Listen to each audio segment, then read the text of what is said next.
Déjà, vous remerciez tous d'être là, nombreux, c'est bien. En plus à l'heure, bravo.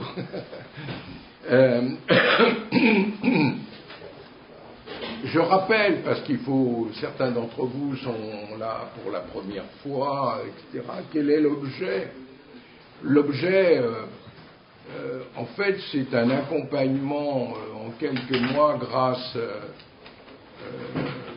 à mon bras droit qui est mon support, Georges Poileux ici présent, qui se fait tout petit, n'est-ce pas, mais qui est important dans ce que nous construisons là, avec notre frère qui organise. En tout cas, déjà, je tiens à remercier tous ceux qui organisent, parce que, bien sûr, tout ça, on n'est plus tout à fait dans un temple, on est au contraire dans une salle de travail, je dirais un véritable séminaire. Cet accompagnement, il est de donner un livre, et l'objet n'est pas de critiquer le livre, etc., ou d'en faire une recension, ou de le trouver particulièrement important, parce que tout le monde, nous sommes tous capables de lire des livres, et de nous faire une idée d'un livre, c'est pas ça. C'est comment ce livre, cette lecture, a pu susciter à la fois des idées,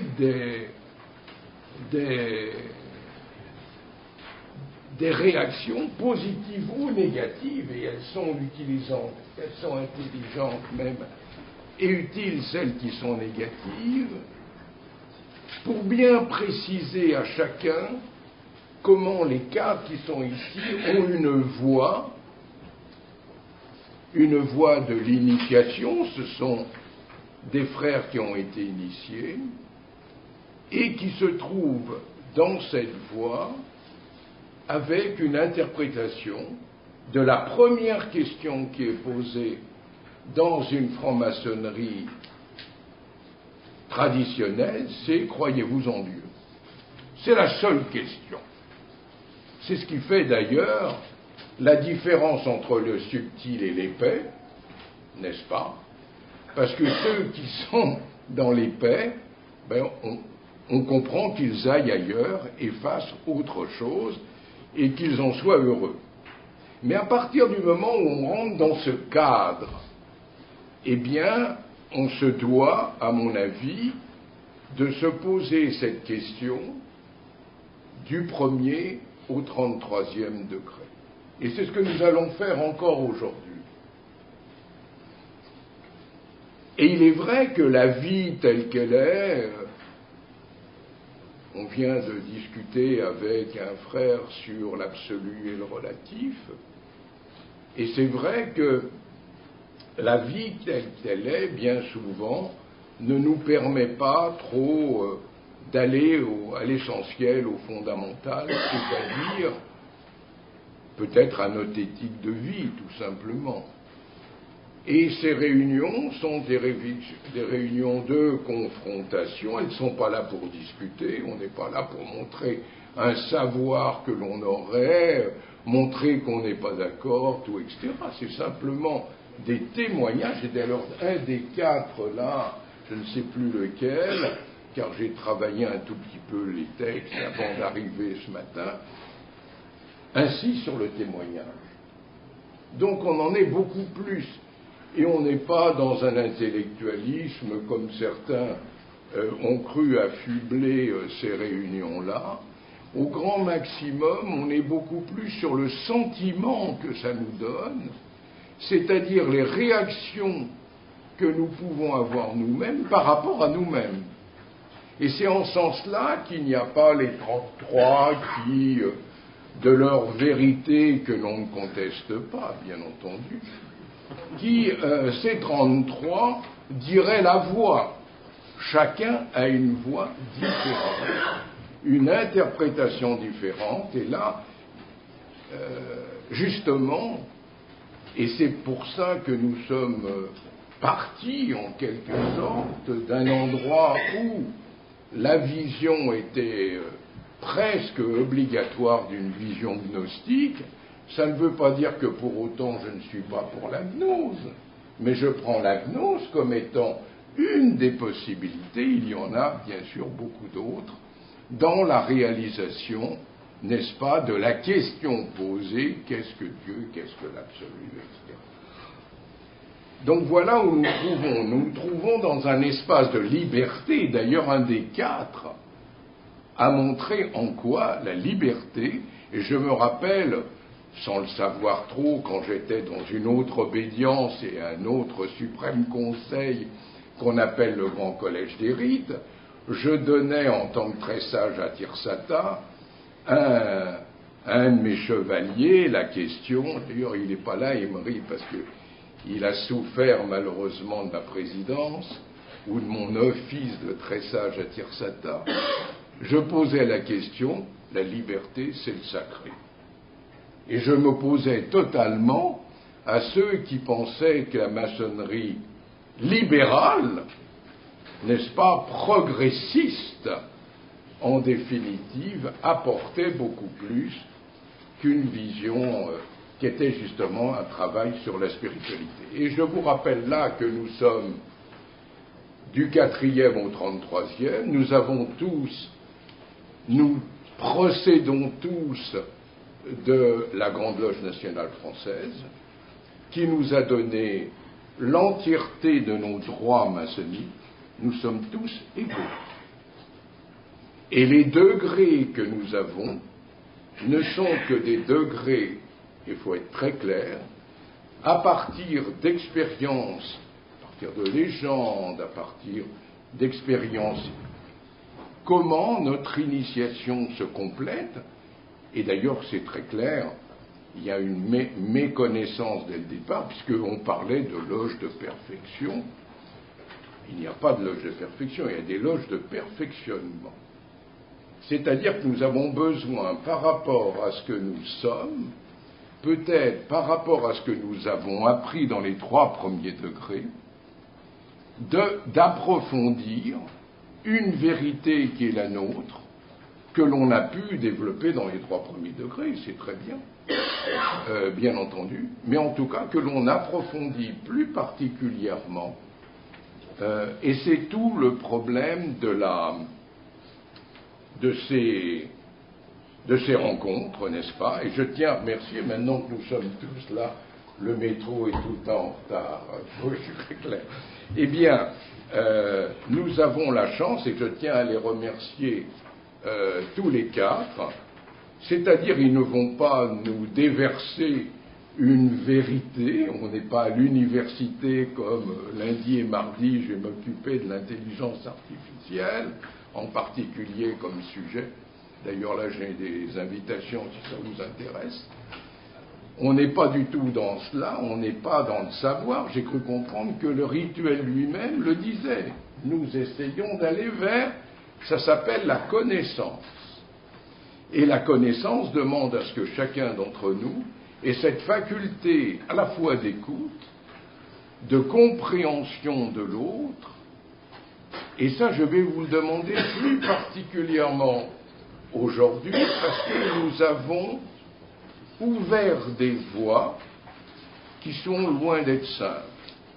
Je me rappelais, il y a une 20aine d'années, à la Grande Loge nationale française, j'avais le grand hospitalier qui était quelqu'un de fort important, assis à ma droite, et qui, à la fin d'une tenue que je dirigeais dans ma loge, me pose la question, ben c'est bien beau, tout ce que vous avez dit, vénérable maître, c'est sûrement très bien, mais moi j'ai qu'une question.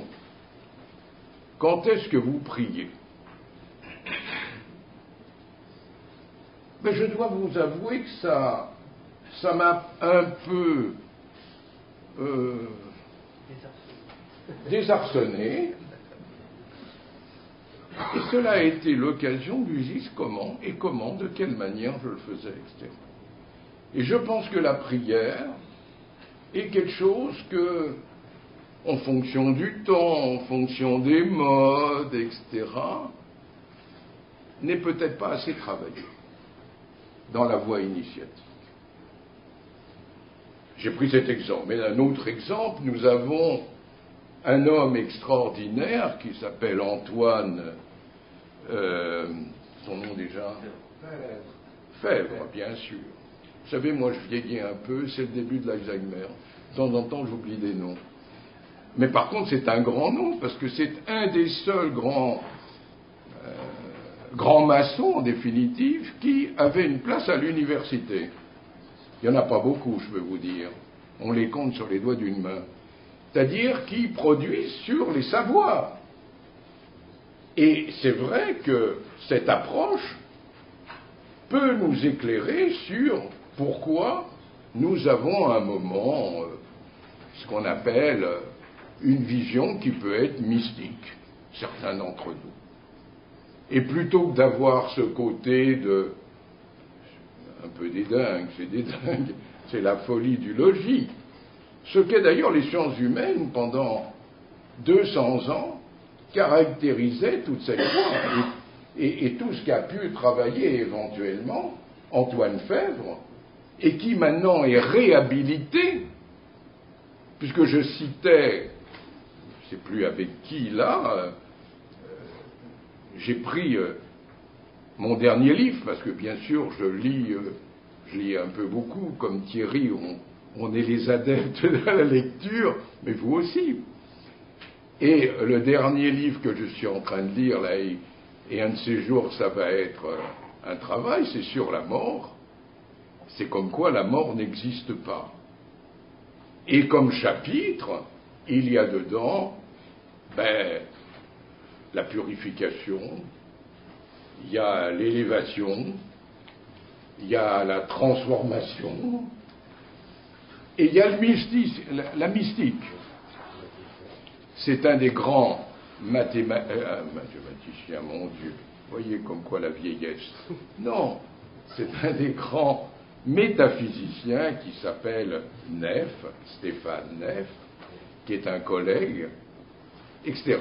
De la même manière, j'ai fait venir Clairaut, il fut un temps, n'est-ce pas, j'ai pas fait venir Clairaut, j'ai donné le livre de Clairaut à Thierry à travailler. Eh bien, ce sont les personnes que j'invite à l'université dans les 2 jours. Jean-Pierre Clairaut, comme tu le dis, sera là aussi. Donc comment nous ne faisons pas du savoir, nous ne faisons pas de l'intellectualisme, nous posons le problème simplement qui est notre réaction, notre vision des éléments qui vont être apportés en fonction de 2 choses, la manière dont nous effectuons le rite, c'est important. Alors, est-ce que ça peut amener éventuellement, est-ce qu'éventuellement certaines interprétations auxquelles on n'avait pas pensé, ça peut être utile, mais surtout, ça permet de réfléchir par rapport à ce qu'on appelle l'écosysme, et en particulier, soyons clairs, ce que nous sommes actuellement avec ces ateliers, en train de construire l'écosysme, et en grande partie un élément que nous fondons ensemble, qui est, ce qu'on appelle le Saint-Empire. Car il ne faut pas croire que ce serait une chose qui nous tomberait dessus, etc. Pas du tout. Il y a différentes voies exotériques qui essayent de l'approcher.